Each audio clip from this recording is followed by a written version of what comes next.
Christmas.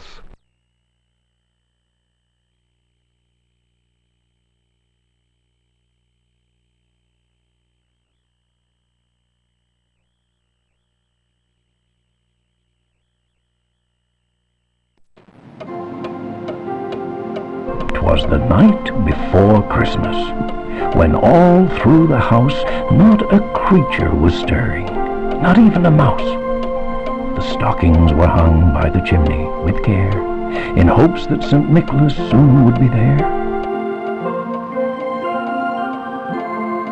The children were nestled all snug in their beds, while visions of sugar plums danced in their heads.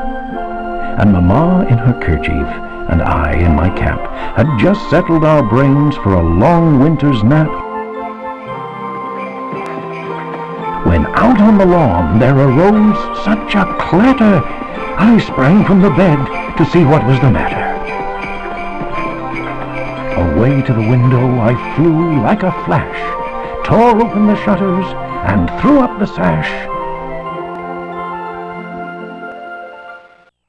The moon on the breast of the new fallen snow gave the luster of midday to objects below, when what to my wondering eyes should appear but a miniature sleigh and 8 tiny reindeer. With a little old driver so lively and quick, I knew in a moment it must be St. Nick. More rapid than eagles his coursers they came, and he whistled and shouted and called them by name. Now Dasher, now Dancer, now Prancer and Vixen, on Comet, on Cupid, on Donner and Blitzen, to the top of the porch, to the top of the wall, now dash away, dash away, dash away all! As dry leaves that before the wild hurricane fly, when they meet with an obstacle, mount to the sky, so up to the housetop the coursers they flew, with the sleigh full of toys, and St. Nicholas too.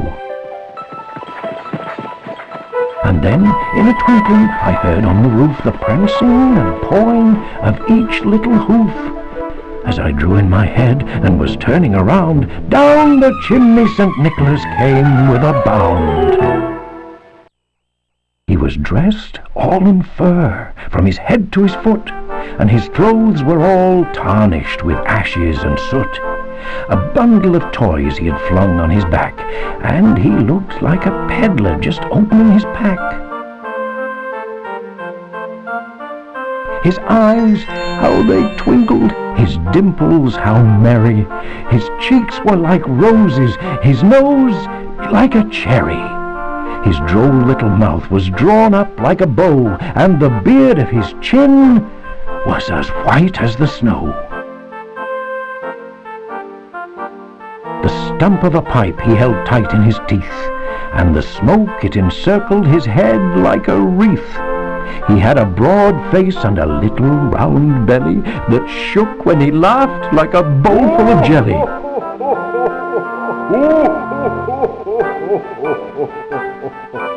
He was chubby and plump, a right jolly old elf, and I laughed when I saw him in spite of myself.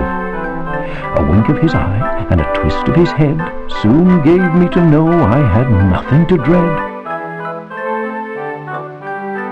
He spoke not a word, but went straight to his work, and filled all the stockings, then turned with a jerk, and laying his finger aside of his nose, and giving a nod, up the chimney he rose.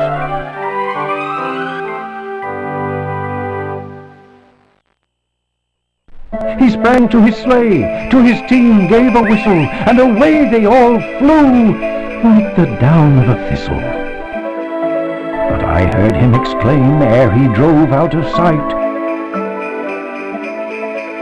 "Happy Christmas to all, and to all a good night!" Ho, ho, ho!